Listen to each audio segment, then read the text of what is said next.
Hello, on se retrouve pour un nouveau carnet de lecture. Installez-vous bien confortablement, on est parti pour une petite demi-heure de blabla livresque. Ce sera le dernier carnet de lecture avant une pause estivale puisque nous avons 3 semaines de vacances au mois d'août avec mon conjoint. Et pour le coup, je pense que je vais faire une pause. Je suis presque en train de réfléchir à faire une petite digital détox. Donc on va voir si j'y arrive ou pas, mais voilà, j'aimerais bien couper un peu, m'éloigner un peu des réseaux, donc il est fort probable qu'il ne se passe pas grand chose sur cette chaîne au mois d'août. Je vais quand même essayer de vous Ouais, franchement, je sais même pas. J'allais dire, j'essaierai quand même de vous programmer une ou deux vidéos pour sortir, qui sortiront au mois d'août, mais je n'en suis pas sûre et je ne veux absolument pas m'engager sur ce terrain-là, donc vous verrez bien, ce sera la surprise. En tout cas, ce qui est sûr, c'est que c'est le dernier carnet de lecture avant la pause estivale pour ma part. Ceci étant dit, je vais commencer à vous parler lecture, puisque c'est un petit peu pour ça que vous regardez ces vidéos. Aujourd'hui, nous sommes mercredi midi en l'occurrence, et je viens vous parler de mes dernières lectures. La première lecture, je l'ai faite sur Liseuse, je vous en avais un petit peu parlé lors du précédent carnet de lecture. Il s'agissait d'un partenariat, donc un livre qui m'a été offert dans le cadre d'un partenariat non rémunéré par les éditions Chambre Noire et par Ned Gallet. Donc c'est pour ça que je l'ai eu sur Liseuse, c'était un e-book. Il s'agissait de N'écoute pas maman pleurer de Léna Bémont, livre que j'ai lu très rapidement et que j'ai bien aimé. Donc, je vais vous en reparler un petit peu. Je suis désolée, ce sera peut-être un petit peu redondant avec le dernier carnet de lecture où je vous avais parlé un petit peu de l'histoire, mais bon, étant donné qu'on est sur une nouvelle vidéo, je reprends un peu tout au début. Dans ce roman, donc c'est un roman policier, dans ce roman policier, on fait la connaissance de Sharon, qui est une avocate sans grande envergure. Sharon, elle défend des petits délinquants, enfin petits délinquants, ça reste des délinquants, mais voilà, elle défend des trafics de drogue, elle a des affaires de trafic de drogue, elle défend des affaires de vol, ce genre de choses. Elle a une vie de famille bien organisée. Elle vit avec Liam qui, lui, un très gros cabinet d'avocats, je crois. Il est peut-être même juge.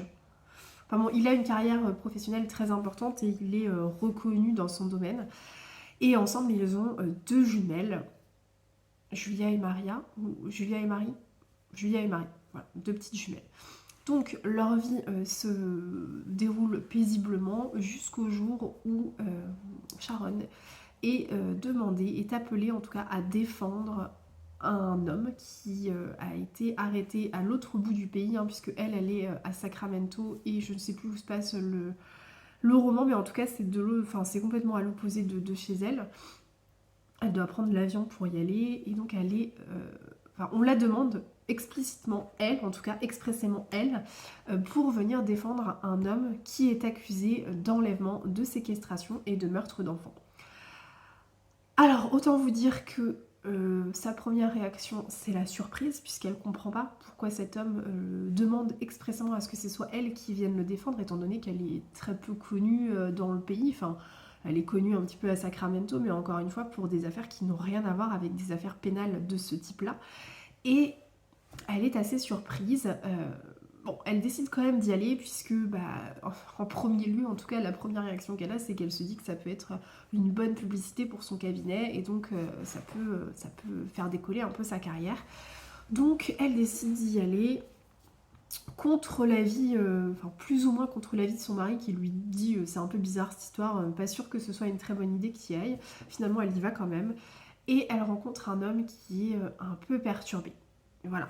Je vous en dis pas plus sur cette partie-là parce que je ne veux pas vous spoiler et on découvre beaucoup de choses, beaucoup de secrets au fur et à mesure des chapitres. Donc on est vraiment sur un roman où on ne s'attend absolument pas à ça en ouvrant la première page. Donc c'est pour ça que je ne veux pas vous en dire plus. En tout cas, ce qui est sûr, c'est que dans ce livre-là, vous allez suivre Sharon, vous allez suivre l'enquête par rapport à l'enlèvement et à la séquestration des enfants et vous allez suivre le procès. Voilà, en gros c'est à peu près ça. Donc bon, si vous n'êtes pas fan de tout cet univers juridique, passez votre chemin, ça vous plaira sûrement pas. Par contre, si c'est un sujet qui vous intéresse et que ce genre de roman policier, un peu thriller, on est presque sur du thriller domestique là quand même, ce genre de thriller vous intéresse, allez-y, retenez le nom, N'écoute pas maman pleurer, puisque vraiment vous pouvez passer un très bon moment de lecture. Ça a été mon cas, j'ai beaucoup aimé ce roman. Il y a des petites choses qui m'ont un peu dérangée, mais globalement j'ai passé un bon moment. C'est un roman avec lequel j'ai bien accroché parce que déjà c'est un roman qui est très court puisqu'il fait 270 pages je crois, donc je trouve que pour un thriller c'est quand même assez court. C'est un livre dans lequel on a un rythme qui est quand même effréné, on a un rythme haletant et on ne voit absolument pas les pages passer. On se prend un peu d'affection pour cette fameuse Sharon, on a envie de l'aider à découvrir la vérité et on a envie qu'elle aille au bout de son enquête. Donc vraiment, clairement, moi j'avais vraiment pas envie de quitter le livre quand je devais me coucher le soir parce que je me disais bah non, j'ai envie de savoir ce qui va se passer, j'ai envie de connaître la suite. Donc ça c'est vraiment un très bon point. Le point fort de ce roman pour moi c'est vraiment le rythme et l'intrigue qui est très bien faite, très bien pensée. C'est assez original. Moi j'aurais jamais pensé lire un livre sur ce sujet-là. Ça m'a un petit peu retourné l'estomac quand même parce que je me suis dit ah ouais quand même c'est assez violent, je ne veux pas vous spoiler, mais comme... Je reprends, je ne veux pas vous spoiler, mais quand même, pour vous donner un petit indice sur la thématique du roman, bon, vous l'aurez peut-être compris avec le titre, mais on est quand même sur une thématique qui concerne les relations familiales, et notamment les relations parents-enfants, et franchement... ouais, c'est assez... ça prend un peu aux tripes quand même. Hein. Surtout quand on est parent, je pense que ça doit encore plus prendre aux tripes, mais vraiment ça retourne un peu l'estomac. Pas de panique, hein, ce n'est pas glauque. Enfin, vraiment, si vous avez peur du fait que ce soit glauque, ce n'est pas le cas. Ce n'est pas un thriller sanguinolent, loin de là. C'est vraiment un thriller un peu psychologique, comme je vous disais, presque à la limite du thriller domestique. Là où par contre j'ai eu un petit peu plus de mal, c'est sur les personnages. Comme je vous disais, j'ai bien aimé le personnage de Sharon, mais sinon les autres personnages, j'ai eu quelques difficultés, puisque globalement, je trouve que les personnages changent beaucoup trop en l'espace de 270 pages. En fait, on va d'abord se dire « Ah non, mais ce personnage-là, mais il est infect, il est horrible et tout, il est odieux. » Et en l'espace de 2 pages, bah, pouf, le personnage devient gentil, attentionné, presque fragile. Et en fait, on comprend pas très bien ce qui s'est passé.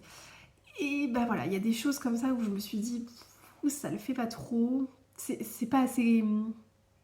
C'est pas assez crédible en fait. » Voilà.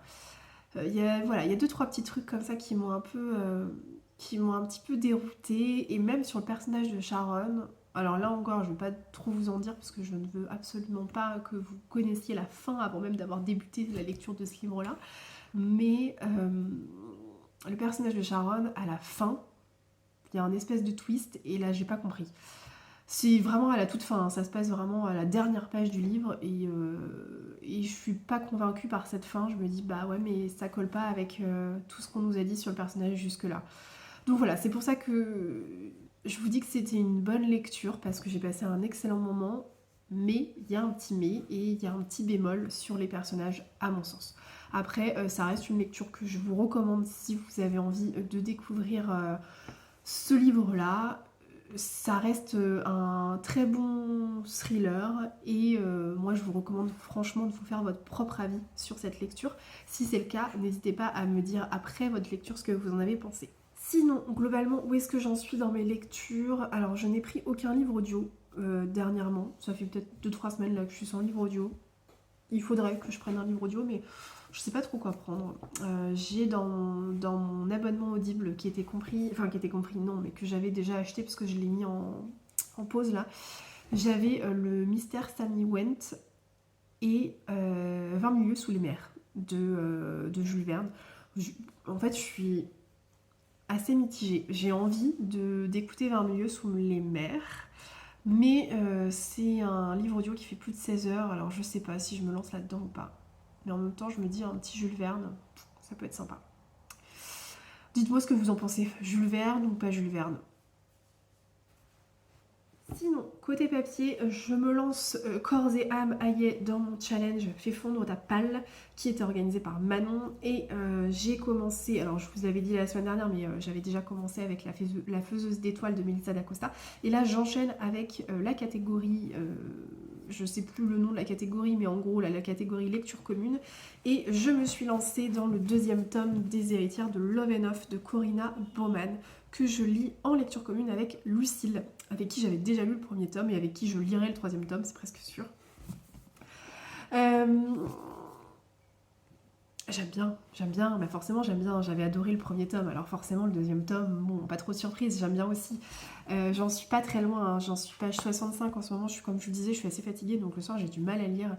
Je me mets pas à lire avant 22 h et à 23 h c'est Extinction des Feux, et voilà, c'est ce qui s'est passé hier. Je crois que j'ai même pas lu autant de temps, hein, parce que 65 pages, vraiment, c'est pas beaucoup. Je vous raconte pas l'histoire pour le moment, je vais attendre d'avancer un peu et je vous en dirai pas trop non plus parce que c'est un deuxième tome donc je veux pas non plus vous spoiler.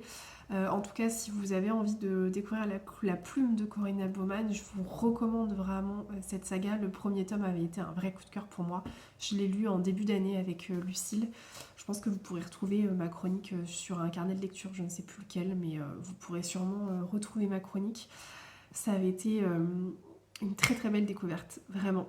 Et de cette autrice-là, j'ai également découvert il y a assez peu de temps L'île aux papillons, que j'avais écouté en audio, qui avait été une bonne lecture pour moi, que j'ai un peu regretté d'avoir écouté à l'audio, mais qui me semble plutôt pas mal en papier. Donc à vous de voir si vous voulez découvrir cette autrice. En tout cas, je suis ravie de retrouver le domaine de Love and Off et je suis ravie de retrouver Agneta Lejongarde, la fameuse comtesse de ce domaine.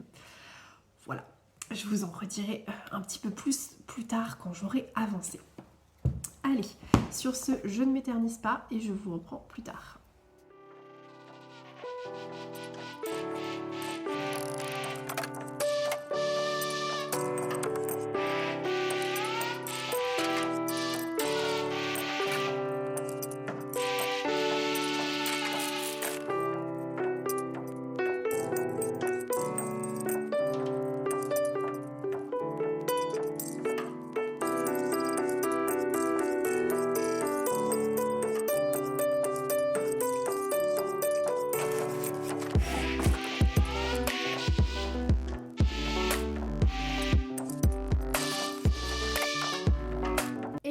On se retrouve, on est dimanche.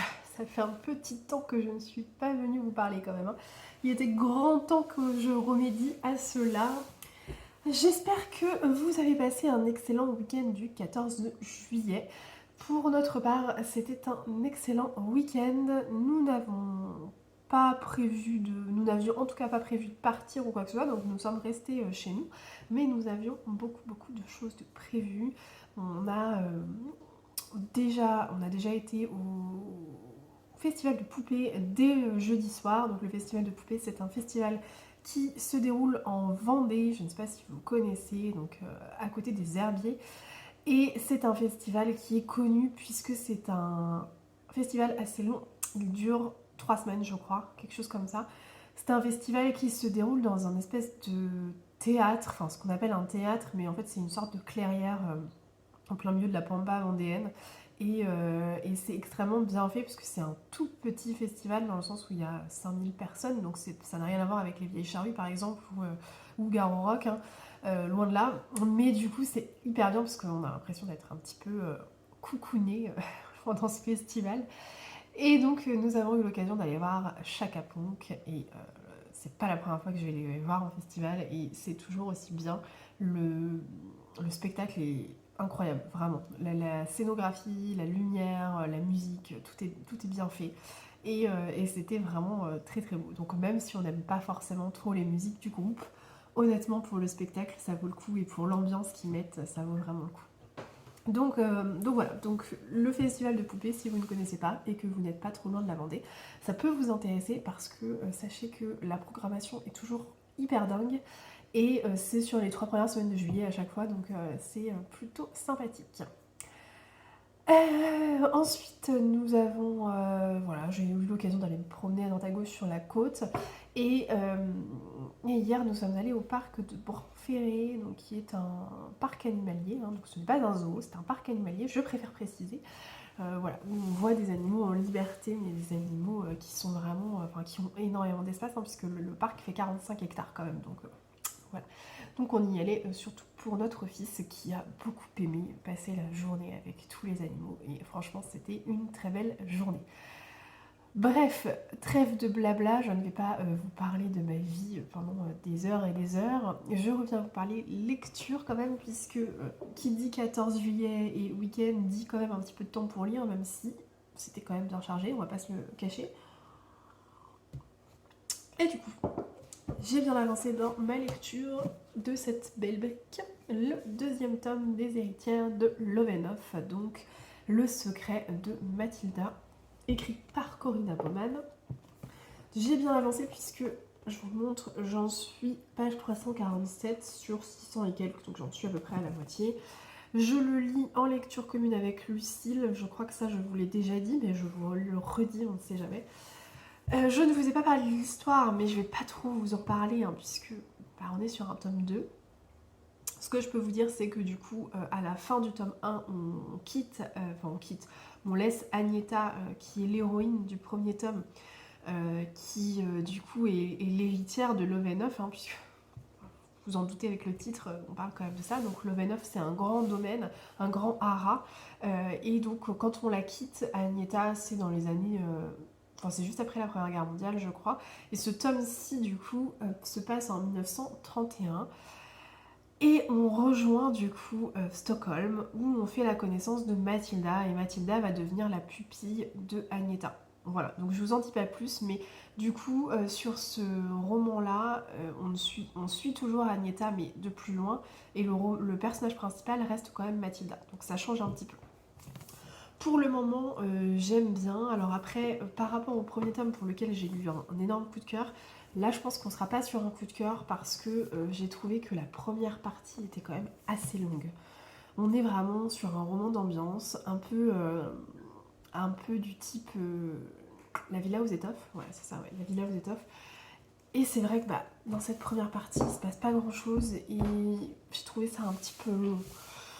Alors il se passe pas grand chose, oui et non, parce que malgré tout, Mathilda elle évolue, elle vit sa vie, Agneta est là pour l'aider, donc il y a quand même des choses qui se passent, mais c'est vrai que ça reste quand même plutôt un roman d'ambiance, et j'ai trouvé que c'était... il y a quelques lenteurs quand même, quelques petites longueurs pour lesquelles je pense qu'on n'était peut-être pas obligé, enfin il y a quelques passages qui franchement à mon sens c'était pas forcément nécessaire, et pour lesquels on aurait pu passer un peu plus rapidement, voilà. Ça n'empêche que pour le moment j'aime beaucoup ma lecture, je retourne à ma lecture avec envie et je suis pressée de retrouver les personnages, donc c'est que vraiment ça reste une bonne lecture malgré tout, mais je pense que le premier tome restera mon chouchou pour le moment. Voilà ce que je peux vous dire sur cette lecture-là, j'aimerais bien évidemment vous en reparler quand j'aurai terminé. Entre temps, vous allez vous dire c'est pas possible, incroyable, mais figurez-vous que j'ai terminé le livre des reines de Jumana Haddad, que je traîne depuis facile un mois maintenant. Je l'ai terminé hier, je suis très contente de l'avoir lu. Je viendrai vous en reparler quand j'aurai eu le temps de bien réfléchir à ce que j'allais vous dire. Parce que c'est un roman qui secoue énormément. C'est un livre extrêmement difficile à lire que je ne recommande pas à tout le monde, clairement, que je ne recommanderais pas à tout le monde, et qui, à mon sens, peut être lu, mais pas n'importe quand, et pas par n'importe qui. Encore une fois, c'est un livre pour lequel il faut être sacrément fort pour lire ce livre-là. Il ne faut pas être dans une période de votre vie où vous êtes un peu dans un down, et il ne faut pas être fragile psychologiquement pour lire ça, vraiment. Je vous fais peut-être un petit peu peur quand je vous dis ça, mais vraiment, je préfère vous prévenir parce que je veux pas après que vous me disiez « Ah, je l'ai lu sur tes conseils et finalement, j'aurais pas dû ». Donc, je préfère vraiment vous prévenir, c'est quelque chose qui est assez hard à lire, vraiment. Donc bon, je vous en reparlerai, parce que là je vous dis que c'est hard et tout, sans vous expliquer vraiment le pourquoi du comment, donc ça n'a pas d'intérêt, vraiment, je suis en train de faire exactement ce que j'avais dit que je ne ferais pas, bravo, bien joué Sybille encore une fois, mais bon bref. Donc je vous en reparle dès que j'ai bien mis en ordre toutes mes idées sur ce livre-là, et je vous fais un retour complet sur le livre de Shoumana Haddad, et je vous ferai très probablement également un retour complet sur cette belle bricasse, puisque je l'aurai fini en même temps. Vous l'aurez compris, on est dimanche, donc je ne publierai pas le carnet de lecture mardi comme d'habitude.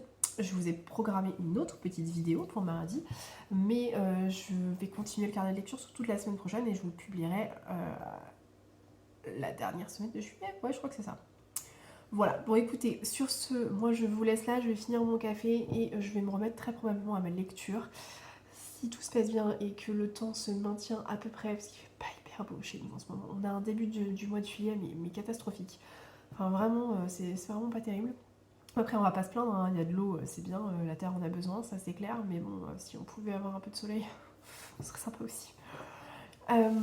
Si le temps se maintient, du coup on ira peut-être faire un tour de vélo avec notre fils. On va voir, on verra. Bref, sur ce, je vous laisse et je vous reprends plus tard.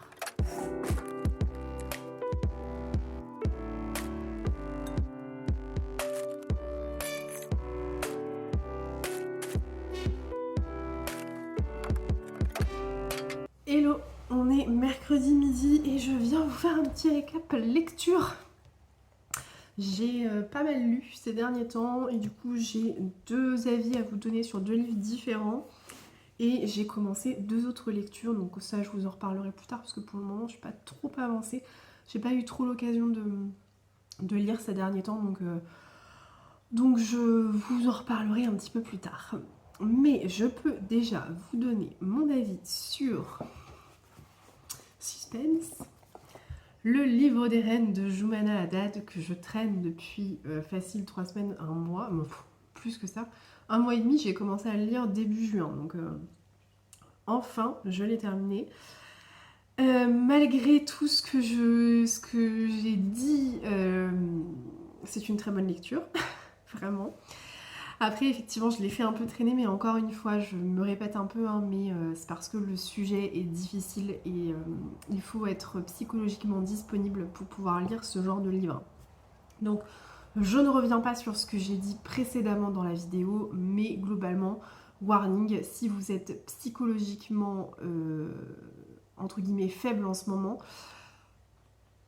passez votre chemin. Gardez-le quand vous êtes vraiment, vraiment bien dans votre tête, dans votre corps pour lire ce genre de livre. Dans ce livre, qui est un livre romancé, mais qui reste quand même très très inspiré de l'histoire de l'autrice Shoumana Haddad, hein, c'est ce qui est expliqué sur les notes de fin, vous allez suivre 4 générations de femmes. Donc on va remonter jusqu'en 1900 en gros, et on va avoir la vie de 4 femmes qui font partie de la même famille. Donc vous avez l'arrière-grand-mère, la mère et la fille. En gros c'est ça.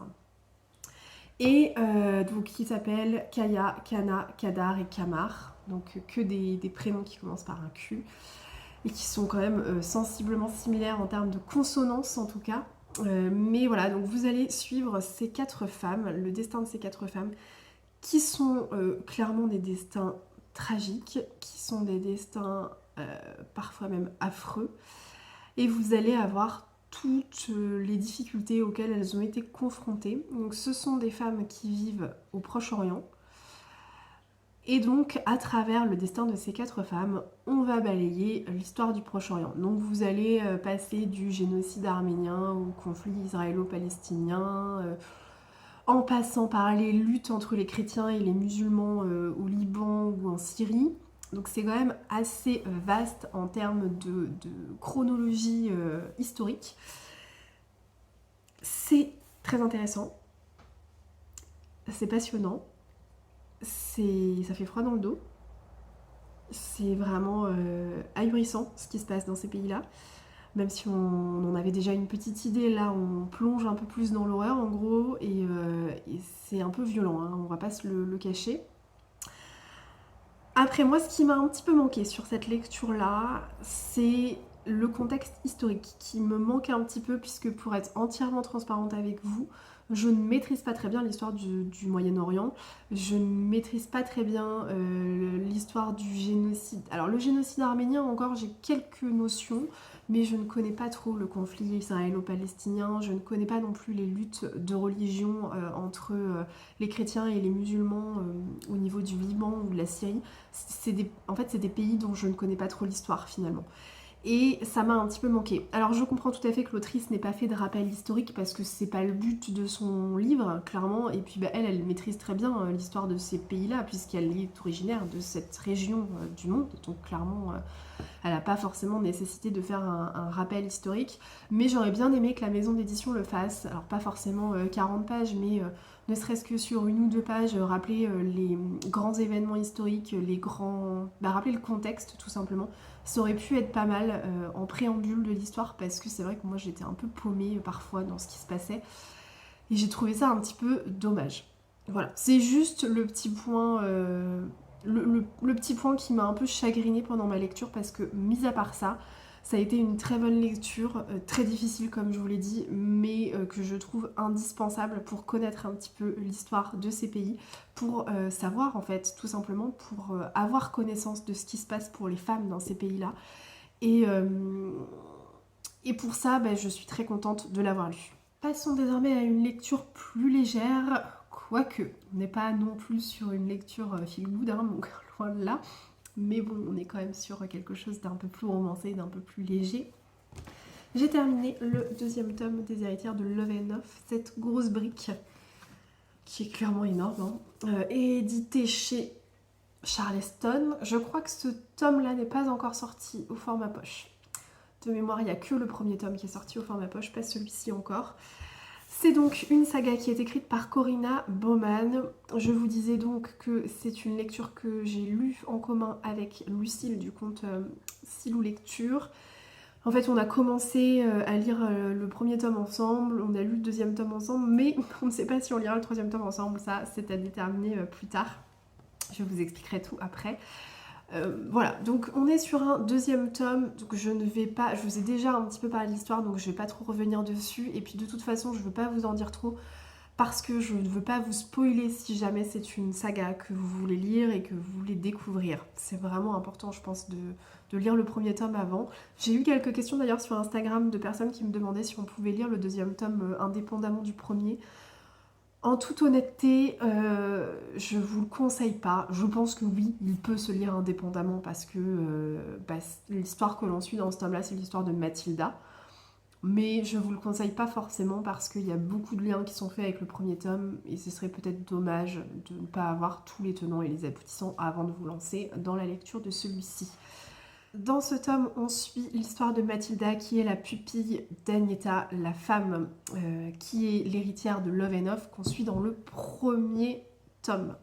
Pour rappel, Love and Off, c'est un domaine, un grand domaine, c'est un haras, et donc Agneta est la comtesse de Love and Off. Voilà, ça c'est les seules choses que je vous dirais sur l'histoire. Donc dans ce roman, on suit Mathilda, comme je vous l'avais dit, la première... Alors c'est un roman qui est divisé en trois parties. La première partie était assez longue et est toujours très longue. Enfin, moi, je l'ai vraiment trouvée longue. C'est un roman c'est plutôt un roman d'ambiance, même s'il se passe des choses. Ça reste quand même un roman plutôt d'ambiance dans lequel on est vraiment porté par l'atmosphère particulière qui se dégage du haras. Mais c'est vrai qu'en termes d'action, on reste un peu sur notre faim. Alors pas autant que dans la saga La Villa aux Étoffes, qui pour moi est une saga vraiment d'ambiance, et j'ai décidé d'ailleurs d'arrêter de lire cette saga parce que je trouve qu'il se passe pas grand chose et c'est trop long pour moi. Là on n'est pas à ce point là, pour moi vraiment ça reste quand même très agréable à lire et on est quand même content, il se passe quand même des choses, moi j'étais quand même contente de revenir à ma lecture. Mais c'est vrai que la première partie était longue, le début de la deuxième partie également, et en fait ça a commencé à s'accélérer un peu plus au milieu de la deuxième partie. Il se passe un événement particulier, au milieu du livre en gros, aux alentours de 350 pages, et là ça commence à avancer un peu et ça commence à être un peu plus intéressant. Bon, C'est pas un coup de cœur parce que on n'est pas sur le même engouement que ce que j'ai pu avoir à la lecture du premier tome, clairement. Mathilda, c'est un personnage intéressant, mais c'est un personnage qui ne m'a pas marqué plus que ça. Par rapport à Agneta, qui est une comtesse avec beaucoup de charisme, qui est une féministe dans l'âme, qui a vraiment qui se bat pour ses idées, qui a vécu des choses assez traumatisantes. Là, on n'est pas trop sur cette histoire-là avec Mathilda, et on est sur un personnage qui m'a paru un peu fade par rapport à Agneta. C'est dommage, mais c'est comme ça. Euh, En plus de ça, sur tout le roman, en fait, ce qui m'a un petit peu dérangé, je pense que c'est ce qui me dérange le plus en fait dans cette histoire, c'est que le titre s'appelle Le secret de Mathilda, et en fait, le secret de Mathilda est complètement lié à l'histoire qu'on a dans le premier tome. Donc c'est aussi pour ça que je vous disais que c'était un peu compliqué de lire les deux indépendamment, parce que malgré tout, il y a quand même beaucoup de liens qui sont faits entre les deux. Et finalement, j'ai trouvé qu'il n'y avait aucune surprise par rapport aux thématiques qui sont abordées dans le deuxième tome, puisque c'est la continuité logique de ce qui se passe dans le premier, et donc il n'y a pas de surprise. Il y a également une petite romance, mais c'est pareil, je ne vais pas vous en dire plus parce que je ne veux pas vous spoiler. Il y a une petite romance qui concerne Mathilda, hein, le personnage principal, pour laquelle il n'y a zéro, mais alors zéro surprise. Hein. Du début à la fin, on sait ce qui va se passer, clairement. Et du coup, ça enlève un petit peu de charme à la lecture. Donc j'ai été contente de retrouver l'univers parce que Lovenov c'est quand même un domaine pour lequel je me suis vraiment attachée. Je me suis attachée à ce domaine, à Sohara. Je me suis attachée à Agneta qu'on retrouve un peu dans le deuxième tome. Mais mais c'est tout en fait. Enfin, l'histoire pour moi ne m'a pas plus emballée que ça. On est un peu raccord, enfin on n'est pas un peu raccord, on est complètement raccord avec Lucille. La seule différence entre mon avis et celui de Lucille, c'est que je pense que Lucille est un petit peu plus radicale sur le sujet. C'est aussi pour ça que je vous disais qu'on ne savait pas si on allait lire le troisième tome ensemble ou pas. Parce qu'en fait, Lucille est en train de se poser la question de lire le troisième tome, tout simplement. Moi, je sais que je le lirai parce que déjà, il est dans ma palle, et puis parce que ça m'embête vraiment d'arrêter la saga maintenant. Enfin, ça reste une trilogie, donc je veux terminer la trilogie. Mais je comprends tout à fait le point de vue de Lucille qui est de dire en fait il s'est rien passé dans le deuxième tome, Lucille s'est vraiment ennuyée pendant la lecture et je le comprends parce que c'est vrai que c'est un roman un peu plus d'ambiance par rapport au premier tome et encore une fois tout ce qui tourne autour du fameux secret de Mathilda c'est relié à ce qui se passe dans le premier tome donc il n'y a pas de surprise, enfin voilà. C'est vraiment sans surprise et c'est un peu dommage franchement pour un livre qui fait quand même 130 pages. Bon, on aurait pu rajouter un petit chouïa de surprise, ça aurait pu être sympa. Mais bon, c'est comme ça. Je suis assez curieuse de savoir ce qui va se passer dans le troisième tome, parce que pour le coup, on va parler d'un personnage complètement différent, qui n'est ni Agneta ni Mathilda. Et on va faire un bond dans le temps, puisque là, le roman se déroule entre 1931 et 1945. Et donc, le troisième tome se passe un peu plus tardivement d'un point de vue chronologique. Donc, je ne sais pas ce qui va se passer. J'ai quand même hâte de le lire, je ne vais pas vous le cacher. Voilà, à voir si j'attends Lucille ou pas, mais je vais quand même essayer de finir la trilogie avant la fin de l'année, parce que j'ai commencé le premier tome en janvier, donc j'aimerais bien finir cette trilogie. Ce serait bien pour une fois que j'arrive à terminer une saga. Ce serait pas mal. Donc voilà. Mais n'hésitez pas à me dire vous si vous l'avez lu. N'hésitez pas à me dire si vous avez lu le troisième tome aussi, si ça vaut vraiment le coup ou pas de le lire. Et puis si vous avez, vous, plutôt accroché avec le deuxième tome, venez aussi qu'on en discute parce que je serai très très heureuse d'échanger nos points de vue et d'échanger avec quelqu'un qui pour le coup a beaucoup apprécié ce deuxième tome. Voilà, ça n'empêche que quand même, je vous fais une chronique un peu négative là pour le coup, mais le premier tome vaut vraiment le coup, donc encore une fois je vous invite à vous faire votre propre opinion sur cette trilogie. Et mais vraiment, lisez le choix d'Agneta, le premier tome de la saga, parce que celui-ci est magistral, vraiment. Donc bon, au moins le premier tome vaut le coup. Après, à vous de voir si vous souhaitez continuer ou pas, mais le premier tome vaut vraiment le coup. Je vais en rester là pour aujourd'hui. Je vais pas vous présenter les lectures que je suis en train de faire pour le moment. J'ai repris une lecture audio finalement. Je vous avais dit que j'hésitais, mais en fait j'en ai repris une ailleurs. Je vous en reparlerai plus tard. N'hésitez pas à me dire ce que vous lisez en ce moment. J'ai lancé un petit un petit sondage sur Instagram pour savoir quelles étaient vos lectures d'été, donc c'est assez drôle. Il y a un peu de tout, on passe du thriller à la romance, au roman historique, au roman plutôt contemporain, enfin il y a vraiment de tout, donc ça me fait rire. Je me suis noté quelques titres que vous étiez en train de lire qui m'intéressent bien, donc pourquoi pas. Bref, mais bon, rassurez-vous, je tiens mon aubaine, je n'ai acheté aucun livre, donc je note les titres, mais ce sera pour achat compulsif ou frénésie d'achat plutôt sur la fin de l'année. Là je suis en aubaine jusqu'au moins au 1er septembre, voilà. Bon allez, sur ce, j'arrête de blablater et je vous reprends plus tard.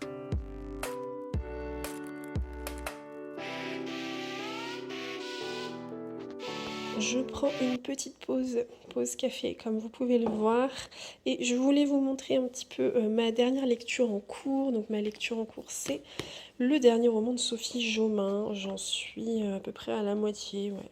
Il n'est pas très long, il fait 300 pages, donc voilà, le dernier Sommeil de l'ours se passe en Alaska, donc c'est assez rafraîchissant comme lecture et franchement pour le moment j'aime bien. Je vous en reparlerai un petit peu plus tard. Et je voulais également vous dire que je suis passée en librairie ce midi et j'ai fait quelques achats. Alors vous allez me dire, ok, le no-buy on n'est pas bon du tout, mais je n'ai pas craqué le no-buy, rassurez-vous, je ne me suis rien acheté pour moi. J'ai d'abord acheté La faiseuse d'étoiles de Melissa d'Acosta. Je vous en avais parlé, je vous avais donné mon avis lors du dernier carnet de lecture, je crois. C'est donc un livre qui a été publié en partenariat avec l'UNICEF, et quand vous achetez le livre, vous avez 7 barres d'alimentation d'urgence qui sont offerts aux enfants. Donc voilà, donc je pense que c'est un beau moyen de soutien pour l'UNICEF en tout cas. Et je vais tout simplement vous le faire gagner celui-ci, puisque moi je l'ai déjà lu, je ne vais pas le garder dans ma bibliothèque, mais j'ai très envie de vous le faire gagner, surtout que honnêtement, c'est un très bon livre et c'est une très belle histoire. Et j'ai acheté le magnifique livre de Lourilag. Alors c'est absolument pas pour moi que je l'ai acheté, c'est pour un cadeau, c'est l'anniversaire d'un de nos meilleurs copains et du coup on va lui offrir en cadeau puisque c'est un grand fan de Mike Horn, donc je me suis dit que Lourilag lui plairait sûrement. Lourilag c'est un explorateur, c'est son métier, hein, il explore les 4 coins du monde et il fait des missions extrêmement dangereuses et très périlleuses. Et en fait, le livre est juste magnifique puisque vous avez des photos de toutes ces expéditions. Et franchement, moi, si j'avais, j'aurais très envie de me le prendre aussi pour moi. Mais bon, je suis en aubaine. Donc voilà, donc vous avez plusieurs de ces expéditions qui sont expliquées. Alors j'essaie quand même. Voilà, vous avez sa première expédition qu'il a faite en 2019 en Islande. Donc vous avez toutes les infos sur cette expédition-là. Mais c'est juste magnifique, franchement, les photos elles sont dingues. Et après vous avez plusieurs autres expéditions qui sont racontées. Donc vous en avez une dans le désert du Sahara, vous en avez une en Amazonie. Enfin vraiment c'est vraiment très beau et très intéressant. Et franchement, ce mec, il est assez extraordinaire. Donc si vous ne connaissez pas Lourilag, eh ben, je ne peux que vous encourager à vous documenter un petit peu sur lui et sur ce qu'il fait parce que ça vaut vraiment le détour. Allez, sur ce, moi je retourne à mon café et surtout à mon travail et je vous reprends plus tard. On est vendredi, fin de journée, je m'apprête à aller chercher mon fils chez la nounou et j'ai quelques minutes devant moi, donc je me suis dit que j'allais venir vous parler avant. Je voulais absolument vous parler de mes lectures en cours. Comme je vous le disais, j'ai repris un livre audio, donc je suis assez contente, mais j'ai changé un petit peu mes habitudes. Figurez-vous que jusqu'ici, pour les livres audio, j'utilisais l'application Audible que j'ai mise en pause il n'y a pas très longtemps. Il y a peut-être 2 ou 3 mois de ça, je pense. Puisque, comme vous avez pu le voir dans mes derniers carnets de lecture, j'ai eu pas mal de livres audio en partenariat avec NetGalley, donc finalement j'avais pas forcément d'intérêt à garder Audible à côté. Donc j'ai mis mon abonnement en pause. Je suis désolée, je regarde pas mal par là-bas parce que je vois mon chat qui ouvre avec sa patte la baie vitrée. Enfin, ça me fait beaucoup rire, bref. Du coup, j'ai mis mon abonnement Audible en pause pour me concentrer sur mes partenariats. je comptais reprendre l'abonnement Audible là dans l'été.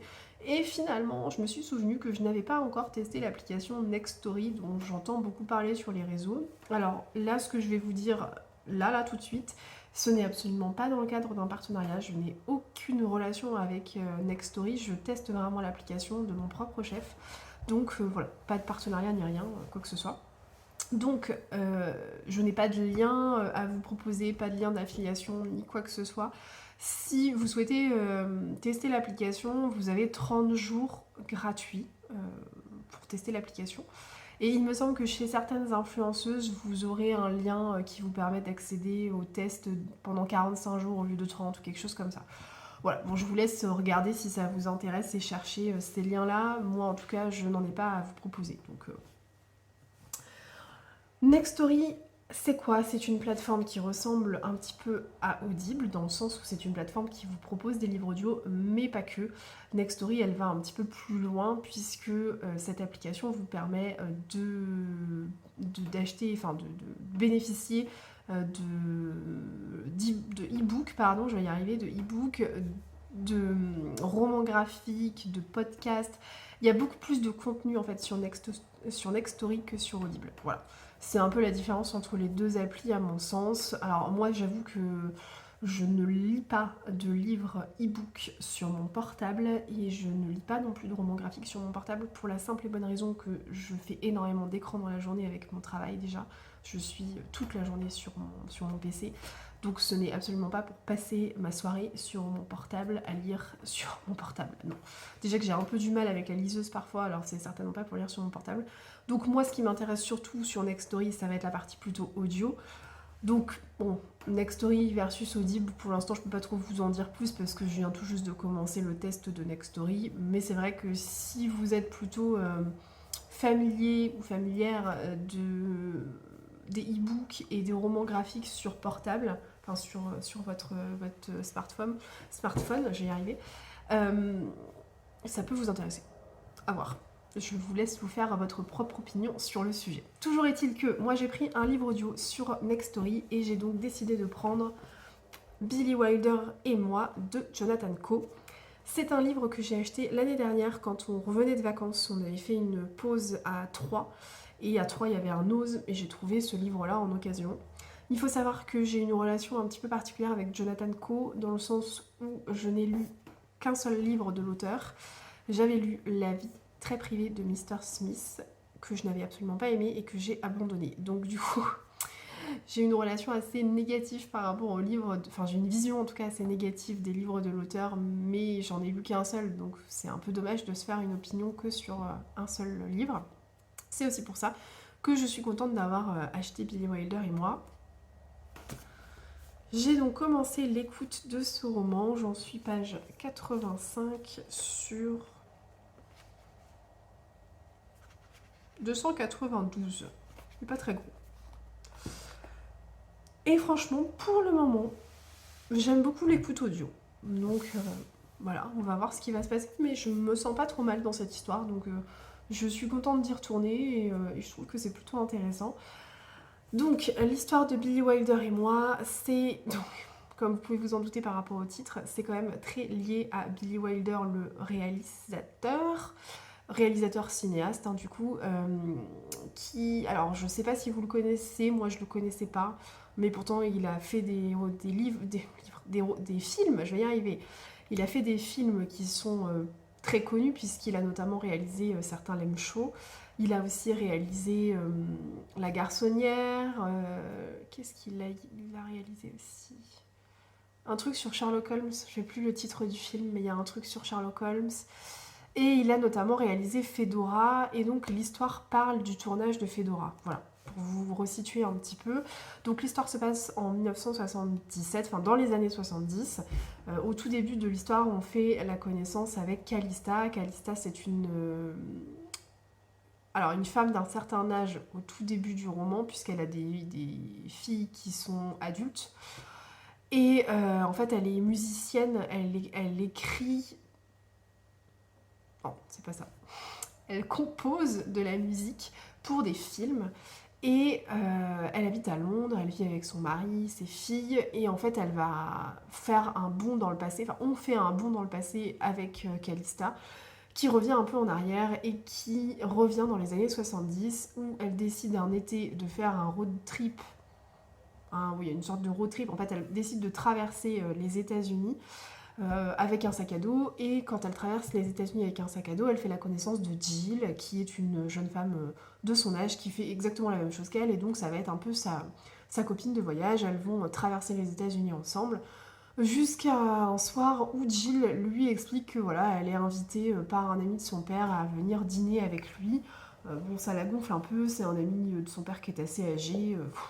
Donc elle lui propose de l'accompagner et de venir avec elle. Donc c'est ce que fait Calista, elle accompagne Jill dans un espèce de bistrot à Los Angeles, où elle rencontre Billy Wilder, qui est l'ami de son père, qui est assez vieillissant, hein, puisque je pense qu'il a 70 ans au moins dans le roman, au moins, hein, je pense. Hein.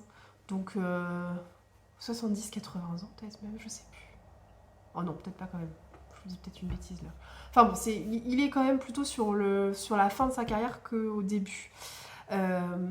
Et donc elle rencontre Billy Wilder et son compagnon de travail, alors je sais plus son nom, Iz je crois, il l'appelle Iz il me semble. Et leurs deux femmes. Et donc elle passe la soirée avec ces quatre personnes et elle passe une très bonne soirée. Et en fait, le hasard va faire que Calista va recroiser Billy Wilder des années plus tard et il va lui demander d'être son interprète sur le tournage de Fedora, puisque Calista est grecque et que le tournage de Fedora a lieu sur l'île de Corfou. Voilà. Donc je vous fais un peu un récap rapido hein, de l'histoire, mais moi j'en suis à peu près là. Je pense pas vous spoiler parce que bon, c'est une histoire, c'est basé sur des faits réels, même si c'est très romancé, mais c'est quand même basé sur le tournage de Fedora, donc bon, voilà, il n'y a pas non plus de spoil important. Pour le moment, j'aime bien. Je trouve que c'est une bonne lecture estivale parce que, en fait, c'est un roman assez visuel. On se retrouve vraiment plongé à Los Angeles, on se retrouve plongé en Grèce et c'est plutôt appréciable en fait de se retrouver dans cette ambiance-là, dans cette ambiance très cinématographique. Et moi j'aime bien. Voilà, je me laisse un peu porter pour l'instant. Je sais pas si ça va me réconcilier avec Jonathan Coe, mais honnêtement, pour le moment, c'est une belle surprise. Donc à voir. Si vous avez des livres de l'auteur à me conseiller pour me défaire complètement de cet avis un peu négatif que je peux avoir sur ces livres, n'hésitez pas à me donner vos recos. Je suis toute oui. Je reviens, on m'appelle. Je suis de retour et je reviens vous parler de ma dernière lecture papier que j'ai faite très très rapidement. Je pense que j'ai clairement dégommé le livre, je l'ai commencé et je l'ai terminé presque dans la foulée. Il s'agit du dernier roman de Sophie Jomain, Le Dernier Sommeil de l'Ours, qui a été publié aux éditions Charleston et qui est sorti cet hiver, je crois. Il a dû sortir au mois de février-mars, quelque chose comme ça. Le Dernier Sommeil de l'Ours. Alors, moi, je n'ai jamais lu de Sophie Jomain, c'est mon premier. J'étais en train de réfléchir, mais non, je crois que j'ai jamais lu cette autrice. Donc, vraiment, c'est mon premier. Et je suis ravie de faire la connaissance de l'autrice avec ce roman. Honnêtement, c'est une petite pépite. J'ai eu un petit coup de cœur pour ce livre parce que ça a été une très belle histoire. Comme je vous disais, c'était très rapide. La lecture s'est faite très facilement. Je suis rentrée dans l'histoire comme ça, en un claquement de doigts. Un petit peu comme le dernier roman de Serena Giuliano, là, dont je vous avais parlé très récemment d'ailleurs. Un coup de soleil, bah là c'est pareil. Je suis rentrée dans l'histoire comme ça, en claquement de doigts et j'ai adoré. Et j'avais pas trop envie de quitter l'histoire, j'avais pas envie de quitter les personnages, j'étais bien en fait. Donc voilà, petit coup de cœur. Donc le dernier sommeil de l'ours, ça parle de quoi? Ça parle de Abby. Abby, c'est une jeune femme qui vit à Paris, qui est avocate, qui a une trentaine d'années en gros. Abby, elle est contrainte de revenir sur l'île où elle a vécu quand elle était enfant, puisque son père vient de décéder, donc elle avait une relation assez fusionnelle avec son père. Il vient de décéder et en fait elle doit retourner sur l'île dont elle est originaire pour s'occuper de sa mère. Sa mère qui est une personne un peu compliquée, avec qui elle ne s'est jamais entendue, qui a un instinct maternel inexistant, clairement. Et voilà, et donc du coup Abby, ça l'enchante pas des masses de devoir retourner sur cette île, mais elle n'a pas trop le choix. Elle se dit qu'après tout, sa mère c'est la dernière personne qui lui reste. Elle n'a pas d'autre famille en fait, donc elle peut pas la laisser toute seule là-bas. Et elle a bien en tête de la ramener en France avec elle, à Paris. Abby, elle est originaire de l'île du Prince de Galles, plus exactement de Eagle Bay, ouais, en Alaska. Voilà. Et donc, ses parents ont vécu là-bas toute leur vie, ou presque. Enfin, en tout cas, dès qu'ils se sont mis ensemble, ils sont partis à Eagle Bay. Et Abby, elle est née là-bas, elle a vécu là-bas, et elle ne connaissait que cette île avant de partir, quand elle était ado, vivre avec sa grand-mère en France. Voilà.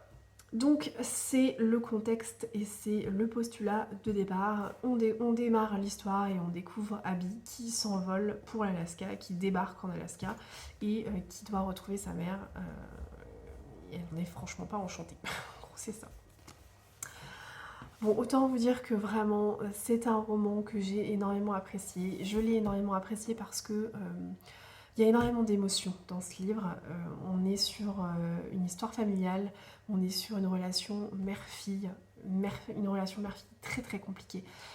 Franchement, il y a des fois, c'est dur à lire, je trouve. Alors, c'est peut-être moi en tant que maman, mais j'ai trouvé qu'il y avait certains passages qui étaient difficiles. Enfin, Emma, la maman de Abby, elle la rejette en fait. On sent que, oui, c'est sa fille, oui, elle est mère de façon biologique, mais franchement, si elle pouvait s'en passer, elle s'en passerait quoi. Et il y a des discours, elle tient des propos qui sont d'une violence assez incroyable, vraiment. Et du coup, ça retourne un peu l'estomac, ça retourne un peu le ventre, ouais. Et, euh, et malgré ça, franchement, il y a une émotion incroyable. Elles arrivent à créer une complicité qu'elles n'avaient jamais eue. Et c'est toute cette histoire, en fait, qu'on retrouve dans ce roman. Et franchement, c'est assez incroyable. Vraiment, c'est très bien fait.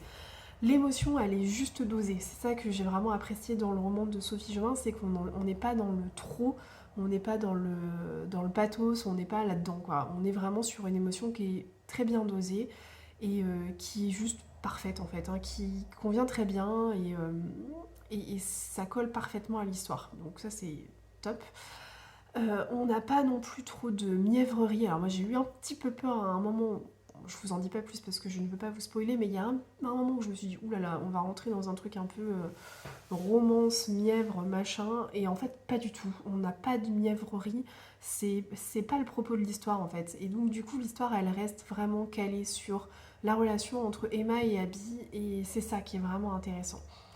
Et donc il y a ce côté-là, très émotionnel, Emma et Abby, et il y a l'autre côté qui est assez incroyable, c'est un roman très visuel, puisque le roman, comme je vous disais, se passe en Alaska, et franchement, on se croirait en Alaska. C'est extrêmement bien décrit, on se croirait en pleine nature. Sophie Jovin, elle prend le temps de nous expliquer un petit peu les odeurs, de nous expliquer la vue, de nous expliquer les bruits qu'on peut avoir en pleine nature comme ça, dans l'Alaska profonde, et c'est vraiment incroyable. Alors moi j'étais persuadée qu'elle y avait déjà mis les pieds, et en fait en note de fin de roman, elle explique que finalement l'idée lui est venue en regardant un reportage, je crois. Et je me dis mais arriver à nous transporter dans un pays sans même n'y avoir jamais mis les pieds, c'est franchement très très fort.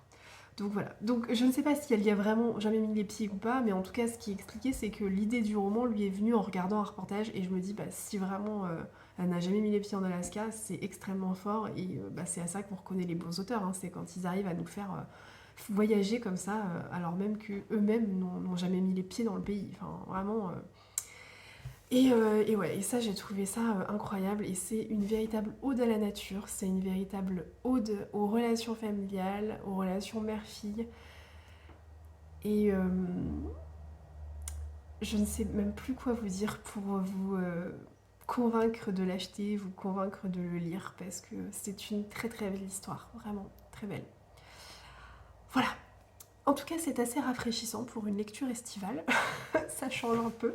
Alors, je vous avoue que on est sur deux salles, deux ambiances là. Hein. On est plutôt sur la chaleur et Los Angeles et la vie de paillettes et de strass. Et là, on est plutôt sur tout l'inverse.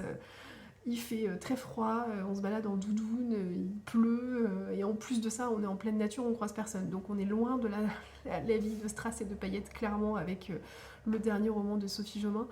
Mais franchement, pour ne rien vous cacher, j'ai refermé le bouquin, moi j'avais qu'une envie, c'était de prendre un billet d'avion pour l'Alaska et de ne plus revenir, hein, vraiment. Je n'ai pas repris de livre papier, donc je ne sais pas encore ce que je vais lire. Ce qui est sûr, c'est que je vais continuer un petit peu ma petite feuille de route, mon petit challenge fait fondre ta palle de Manon sur l'été. Donc je vais voir. Je vais voir ce que je vais prendre, mais c'est pas les livres qui manquent dans ma palle, hein, clairement, donc ça me va très bien. Je vais en rester là pour aujourd'hui et je vais également en rester là pour ce carnet de lecture, puisque ça fait quand même 2 semaines que je filme, donc je pense qu'on va arrêter là. Comme je vous disais, c'est le dernier carnet de lecture avant la pause estivale, puisque je reprendrai les carnets de lecture très probablement fin août, donc vous n'aurez pas de vidéo pendant au moins 2-3 semaines, je pense. En tout cas, pas de carnet de lecture pendant 2-3 semaines, ça c'est sûr. Pour les autres vidéos, à voir si je vous planifie une petite vidéo ou quelque chose en plus, je sais pas encore. Mais comme je vous le disais, je vais me faire une petite digital détox. Je vais couper les réseaux pendant quelques temps, histoire de me recentrer un peu sur ma famille, de me recentrer sur moi et de ne pas passer trop de temps sur les écrans, puisque j'en passe suffisamment tout au long de l'année. Voilà. Donc il me reste encore quelques chroniques Instagram à poster la semaine prochaine, hein, puisque je suis un petit peu en retard. Là, je crois que j'ai encore 6 livres, enfin 6 chroniques à poster. Dont notamment Le dernier sommeil de l'ours et dont celui-ci aussi. Et puis j'ai aussi sous les yeux, je vous le montre, il est là, celui-ci. Donc il y en a encore un certain nombre que je n'ai pas posté sur Instagram. Donc je m'occupe de ça la semaine prochaine. Et puis après je couperai pour repartir du bon pied pour la rentrée tout simplement. Il ne me reste plus qu'à vous souhaiter un très bel été, à vous souhaiter de très bonnes vacances si vous avez des vacances. Si vous n'en avez pas, courage, vraiment. Et puis dites-vous que de toute façon les vacances arriveront à un moment ou à un autre, donc bon courage. Sinon, très bonnes vacances, très bel été. Profitez bien du soleil, profitez bien de la chaleur. Et profitez surtout pour faire une petite pause, pour vous requinquer, pour reprendre de l'énergie pour cette fin d'année 2023 qui va très vite arriver. Allez, sur ce, je vous souhaite de très belles lectures estivales et je vous dis à très bientôt. Allez, ciao!